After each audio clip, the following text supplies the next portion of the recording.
Okay folks, as you can see, the sign is now complete, and this is an interesting sign. I always try and figure out what the storyline may be and go along with that, and I find that gets me on camera quite a bit. Obviously with the Bombers being 1-8, it's hard to come up with a new storyline. This time I've gone with the notion of that the CEO is fired, the GM has been fired, the offensive coordinator has been fired and replaced, but Tim Burke is still around, and this is a really special moment. I don't normally unveil my signs ahead of time. I keep them for game time, so you're getting a little special glimpse into the world of Don's sign making here, Don the sign guy. And as you can see, I've gone with all of the thin tape, and there's parts where obviously the tape gets layered up because pieces of paper are close by, and so going with a thin tape I think gives it a little bit of a cleaner look. You can see it here, there's a little bit of a bubble.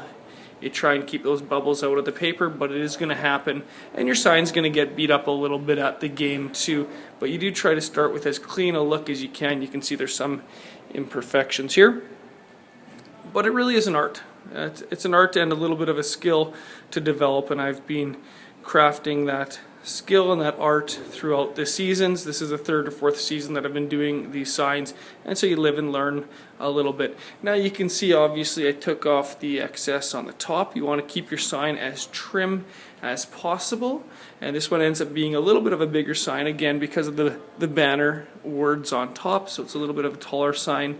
And the reason that you'd want to keep it a narrower sign is so that when you're holding it up for the camera to see, you're not obstructing your face.